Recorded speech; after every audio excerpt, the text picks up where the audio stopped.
Hello, my name is Mikhail Anderson. Today I will be presenting my micro teaching assignment of cognitive and language development for EDU 1107.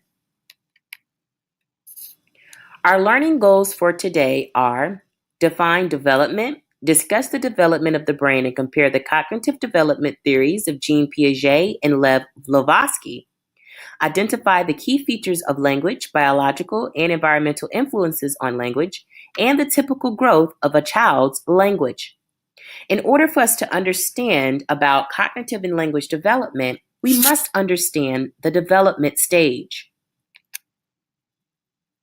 What is development? Development is the pattern of biological, cognitive, and social emotional changes throughout the lifespan. Most development involves growth, although it also eventually involves decay. In development, we have three processes: the cognitive process, which involves changes in the child's thinking, intelligence, and language. Then we have socio-emotional process, which involves changes in the child's relationships with other people, changes in emotion, and changes in personality.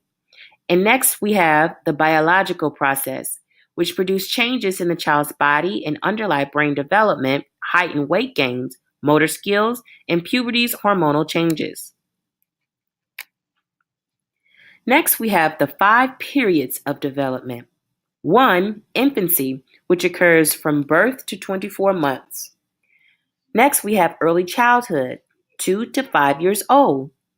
Then we have middle and late childhood, 6 to 11 years old. And then we have adolescence, which occurs from ages 12 to 18 years old. And finally, adulthood, which occurs 18 years and beyond. There also lies 2 issues with the subject of development: nature versus nurture. Nature, genetics are the key to growth and development. Nurture, the environment experiences are key to development. Then we have continuity versus discontinuity.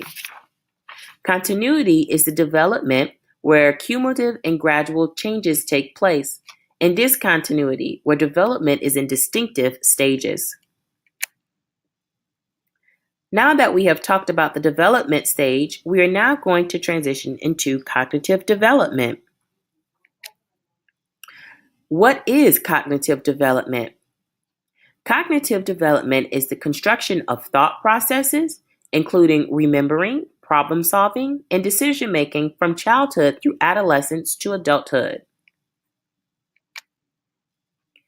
Jean Piaget and Lev Vygotsky are 2 theorists that represent cognitive development. Jean Piaget was born in 1896 and died in 1980. He was a Swiss psychologist and epistemologist.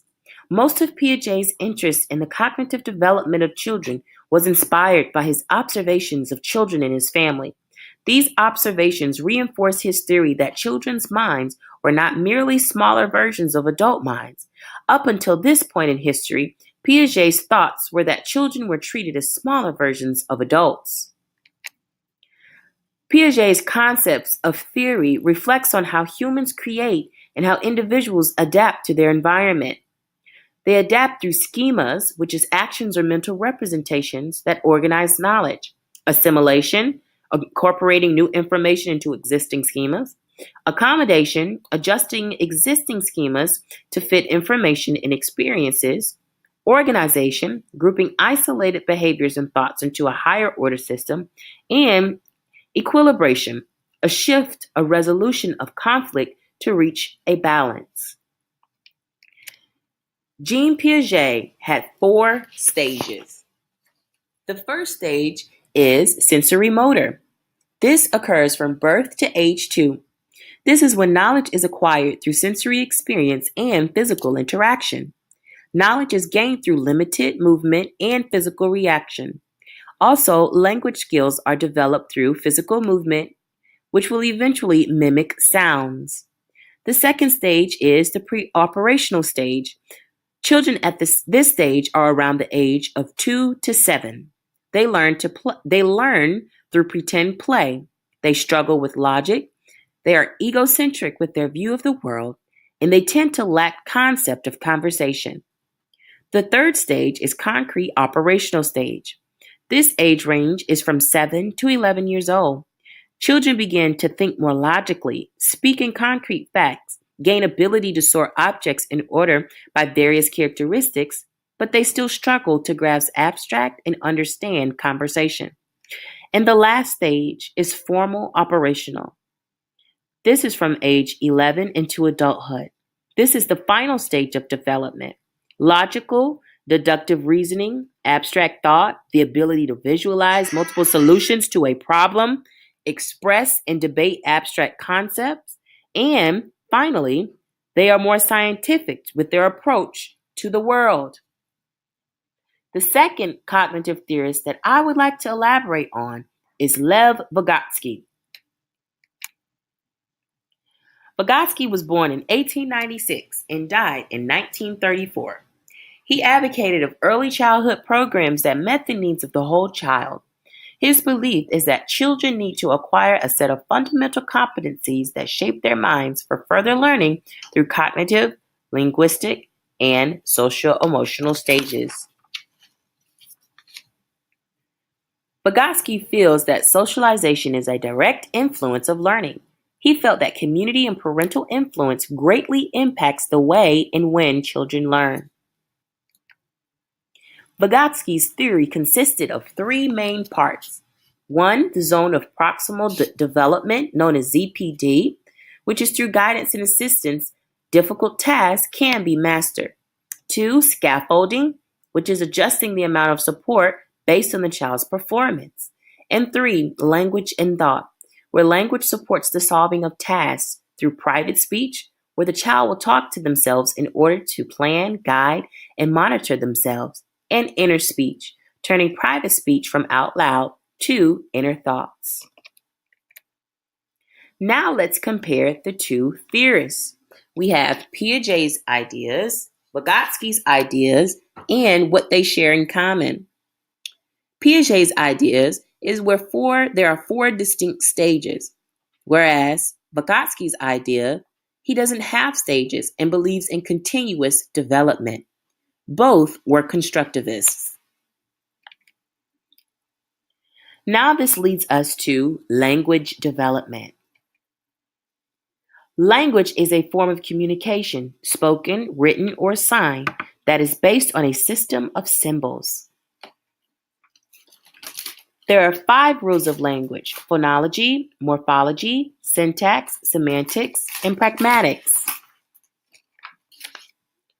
Phonology. The sound system of a language is called phonology, which includes the sounds used in that language and how they can be combined. For example, some sounds appear in Mandarin Chinese that do not appear in English, and vice versa. Phonology can be broken down further into units known as phonemes, the basic unit of sound in a language. An example of a phoneme is the sound k, as in the C in cat, or the K in ski. Morphology is the second rule of language, the system of how words are formed or not formed in a language. To understand morphology, we must know that a morpheme is the most minimal unit of meaning in a language. It is these units that work together to create meaning in our languages. Morphemes also indicate to us context and tense. Some morphemes we use often include prefix, suffix, and compound words. Individual languages determine what morphemes can be combined to create words and meaning, and have the ability to decide that some combinations do not make sense. Then we have syntax. If we know what grammar is, then we are comfortably familiar with syntax. The rules of grammar in determining word order, word placement, and word combination are echoed in the language rule of syntax. For example, we would not state that the textbook read "I did." Syntax tells us that the textbook was not the object reading, and that straightening out our word order will give us the proper meaning intended. Proper syntax does vary from language to language, however, and learners of other language often have their work cut out for them learning a new rule of syntax. Then we have semantics. When we talk of the language rule system of semantics, we're referring to the actual meaning of the words and sentences we are communicating. Each word in each of the languages has meaning associated with it, and that meaning determines how the word is used when communicated. Words can also have more than one semantic meaning, as with the words man and boy. Both words denote the same gender of a person and probably a few outward appearances. However, there are also semantic differences between the two words, including age. The fifth and final rule system of language is the use of pragmatics. The other rule systems teach us how to create meaning through the use of phonemes, morphemes, word order, and word meaning. Pragmatics takes us a step further to adjust our language to fit certain social contexts in our culture. Pragmatics goes beyond the basics of communication and into the complex realm of consciously tailoring our communication to the people we are communicating with, using figurative language and idioms. An example of using pragmatics in our everyday communication is consciously formalizing our greeting in small talk when we approach our supervisor at work, compared to the informal speech we reserve for our coworkers. Here we have a chart that explains the development of languages as children's cognitive abilities develop.